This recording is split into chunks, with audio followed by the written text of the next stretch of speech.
para biarawati yang saat itu tengah beribadah. Lalu tak berapa lama, terdengar suara teriakan dari salah satu ruangan yang ada di sana.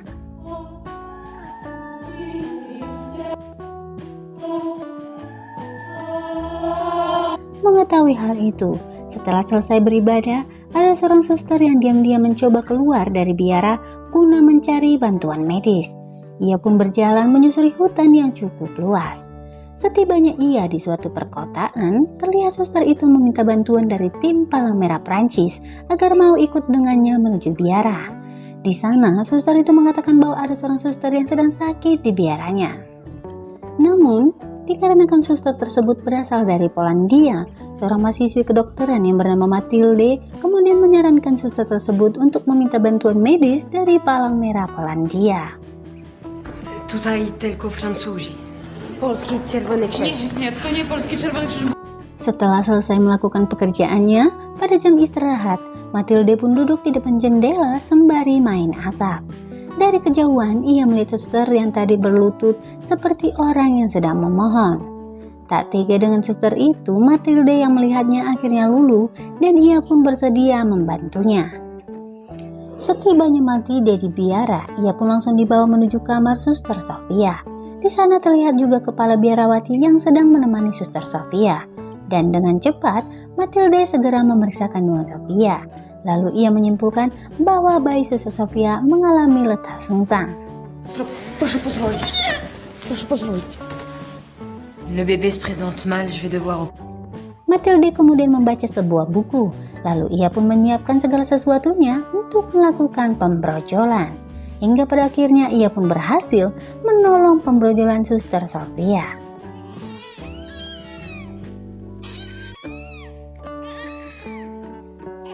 Setelah semuanya selesai dan akan segera pulang, Matilde mengatakan bahwa besok ia harus kembali lagi ke tempat itu guna memberikan beberapa obat pada suster Sofia. Cette jeune femme et à son enfant, vous en serez aussi responsable. Sors ça tout à l'office, je vous ferai entrer. Di keesokan harinya, Matilde pun berangkat bekerja seperti biasanya. Dan di sore harinya, setelah selesai bekerja, ia pun kembali menepati janjinya untuk datang memberikan obat dan juga memeriksakan kondisi suster Sofia. Beruntungnya, suster Sofia dalam keadaan baik-baik saja. Setelah selesai, Matilde pun dibawa ke ruangan kepala biarawati. Di sana, kepala biarawati itu menceritakan bahwa beberapa bulan yang lalu, mereka kedatangan sekelompok orang dari pihak keamanan yang singgah di biara mereka. Namun beberapa hari tinggal di sana, secara paksa, kelompok itu malah kerja kelompok bersama suster-suster yang ada di sana. Hal itulah yang menyebabkan suster Sofia Hamidun. Je peux vous faire envoyer une sage-femme de la Croix-Rouge polonaise. Mengetahui hal itu, Matilde merasa terpicu untuk membela suster Sofia. Ia lalu menyarankan suster kepala untuk membuat laporan mengenai kejadian itu kepada Palang Merah Polandia. Namun di sini kepala biarawati menolaknya dikarenakan ia khawatir biara itu akan ditutup jika salah satu biarawatinya diketahui tengah hamidun. Matilde lalu mencoba menjelaskan kepada kepala biarawati bahwa hal itu tidak akan pernah terjadi. Namun kepala biarawati tetap bersikukuh menolak tawaran Matilde. Et combien d'entre vous sont dans cet état? Nous sommes dans les mains de la Providence. Karena tak menemui solusi, Matilde akhirnya meminta izin untuk diperbolehkan memeriksa para suster satu persatu. Lalu ia pun diizinkan, namun dengan syarat bahwa Matilde tidak diperbolehkan membawa temannya yang lain. Setelah lelah berkutat dengan masalah biara, di malam harinya Matilde pergi ke sebuah bar dengan rekan dokternya yang bernama Samuel. Mereka pun berbincang-bincang sembari minum-minum enak. Dan karena suasana yang semakin mendukung, sepulangnya dari sana, mereka pun melakukan kerja kelompok dengan penuh hikmat. Singkat cerita, pada keesokan harinya, Matilde kembali ke biara itu untuk memeriksa suster-suster yang hamidun. Terlihat dari raut wajahnya, para suster itu mengalami trauma yang cukup berat. Dan dari sekian banyak suster yang ada, hanya beberapa saja yang mau diperiksa. Pada Matilde, suster Maria mengatakan alasan mereka tidak mau diperiksa adalah karena kepercayaan mereka. Je sais qu'elles ont subi des violences. Nous n'avons pas le droit de montrer nos corps. Alhasil, Matilde pun pulang dengan rasa kecewa. Namun ketika di tengah jalan, Matilde dihadang oleh pihak keamanan. Mereka lalu memeriksa dokumen dan barang-barang yang ada di dalam mobil. Melihat Matilde yang sendirian, mereka pun berniat untuk kerja kelompok bersama dengan Matilde secara bergantian. Namun belum sempat melakukan kerja kelompok, secara kebetulan atasan mereka datang dan menghentikan aksi itu. Pimpinan kelompok itu pun menyarankan agar Matilde kembali ke biara lalu pulang di keesokan harinya.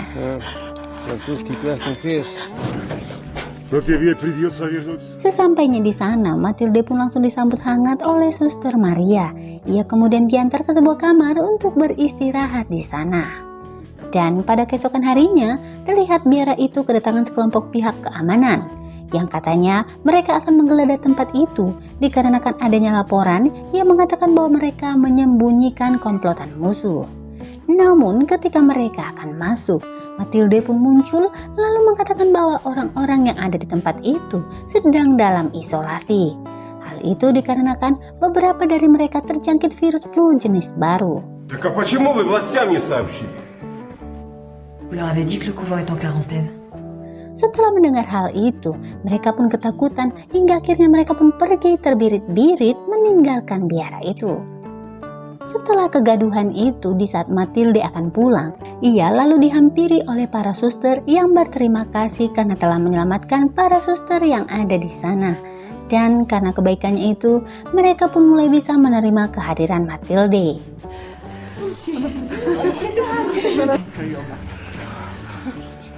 Singkat cerita, sesampainya di rumah sakit, Matilde ditegur oleh atasannya karena telah menghilang pada saat jam kerja. Ia pun diminta untuk keluar dari misi itu jika mengulangi kesalahan yang sama. De vous intégrer la discipline du groupe, je vous fais envoyer en Ignorez les consignes. Vous avez mobilisé. Setelah selesai bekerja, Matilde terlihat kembali ke biara dengan menaiki sebuah sepeda. Hal itu ia lakukan agar tak dicurigai oleh atasannya. Di sana, ia lalu memeriksa semua suster yang diketahui tengah hamidun. Setelah selesai, ia pun mengobrol dengan seorang suster bernama Irena. Suster itu mengatakan bahwa setelah kejadian itu membuatnya merasa sangat terpuruk. Ia berencana untuk keluar dari biara setelah persalinannya. Namun kendalanya, ia hanya memiliki seorang bibi, yang mana bibinya itulah yang telah mengirimnya masuk ke biara itu. Qui vous a mise dans cet état? Un soldat russe. Je pense à lui un jour et nuit, mais je n'ai pas le dire à personne. Setelah itu, Matilde pun diminta oleh Suster Maria untuk datang ke kamar kepala biarawati. Di sana, suster kepala mengeluh sakit pada paha bagian atasnya. Dan setelah diperiksa, Matilde menyimpulkan bahwa ia mengalami penyakit nganu-nganu. Dan untuk memastikan lagi, Matilde berencana untuk melakukan pemeriksaan penunjang. Mendengar hal itu, ia pun langsung menolak pengobatan dari Matilde. Ça se soigne, je peux me procurer ce qu'il faut à la Croix-Rouge. Hari demi hari, Matilde pun semakin akrab dengan para suster yang ada di sana. Mereka telah menganggap Matilde seperti saudara mereka sendiri. Tak berapa lama kemudian, Suster Sofia menghampiri Matilde dan berkata bahwa Suster Ludvika baru saja brojol secara spontan. Lantas setelah dibersihkan, Matilde pun memberikan kesayangan itu pada Suster Sofia. Dikarenakan Suster Ludvika tidak memiliki ASI. Suster Sofia pun terlihat begitu bahagia pada saat menyapi. Singkat cerita, di rumah sakit, atasan Matilde menyampaikan bahwa dalam waktu dekat mereka akan mendapatkan misi baru karena misi mereka di Polandia telah selesai. Matilde pun terlihat sangat sedih karena harus meninggalkan orang-orang yang ada di biara. Les autres, dont moi-même, sont affectés à Berlin. Et pour votre question? Oui, on connaît. Beberapa hari kemudian, Suster Maria menghubungi Matilde guna meminta bantuan karena ada beberapa suster yang akan segera brojol. Matilde pun mengajak Samuel ikut dengannya guna membantunya. Sesampainya di biara, mereka pun membantu dua orang biarawati yang akan segera brojol. Di tempat berbeda, Suster Sofia yang sedang beberes di dapur melihat kepala biarawati yang keluar dengan membawa anak Suster Ludvika. Dan betapa terkejutnya ketika Suster Sofia mengetahui bahwa selama ini kepala biarawati hanya meletakkan anak-anak itu di perempatan jalan. Mengetahui hal itu, ia pun merasa hancur sehancur-hancurnya. Dan ia hanya bisa menangis di sepanjang perjalanannya pulang. Lalu ketika Suster Maria sedang berjalan menuju dapur, ia mendengar suara teriakan seseorang. Dia pun segera berlari untuk memeriksanya, dan ternyata suara itu berasal dari Suster Sofia yang bundir di sana. Beberapa hari kemudian, Suster Maria mendatangi rumah bibi Suster Sofia guna menyampaikan kabar duka itu.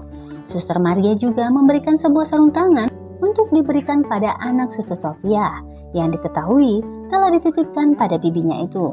Namun, terlihat bibi Suster Sofia merasa kebingungan, dan disinilah terungkap sebuah fakta bahwa sebenarnya kepala biarawati tidak pernah menitipkan anak Sofia ke rumah bibinya. Sesampainya di biara, Suster Maria pun segera memproses masalah itu kepada kepala biarawati. Awalnya kepala biarawati bersikuku bahwa ia telah menitipkannya pada bibi Suster Sofia. Namun setelahnya ia pun mengatakan alasannya melakukan semua itu. Sebenarnya kepala biarawati sengaja melakukan hal itu demi keberlangsungan biara supaya tidak ditutup. Co to znaczy? Powierzyłam miłosierdziu Bożemu.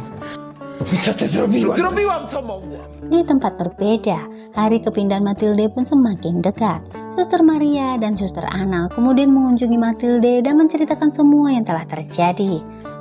Lantas beberapa hari kemudian, ketika para suster tengah berkumpul, terlihat Matilde dan Suster Maria datang dengan membawa beberapa anak-anak dari sebuah panti. Di sana Suster Maria dan Matilde mengatakan bahwa untuk melindungi biara, mereka harus membawa anak-anak dari panti untuk diurus dan dibesarkan di biara itu sebagai bentuk kepedulian mereka. Dan hal itu sekaligus bertujuan untuk tidak menimbulkan kecurigaan dari pihak pemerintahan. Te dzieci mieszkają na ulicy i nie mają rodzin. Znalazła już rodziny dla Semua suster di sana pun setuju akan hal itu, kecuali kepala biarawati yang pada akhirnya hanya bisa mengalah. Matko, proszę powiedzieć. Szczędzić wam wstydu i hańby. Singkat cerita, 3 bulan pun telah berlalu. Kini biara itu terlihat lebih berwarna semenjak kehadiran anak-anak di sana. Dan di sisi lain, penyakit yang diderita kepala biarawati semakin hari semakin parah, sampai-sampai ia tak bisa beranjak dari tempat tidurnya. Di akhir film, terlihat Matilde yang mendapatkan sebuah surat dari para suster, yang di dalamnya juga ada sebuah foto kebersamaan mereka. Di surat itu, Suster Maria mengucapkan rasa terima kasihnya karena berkat campur tangannya, kini keadaan di biara semakin membaik. Je me sens prête à l'affronter. Utile de nous écrire. Dan film pun berakhir.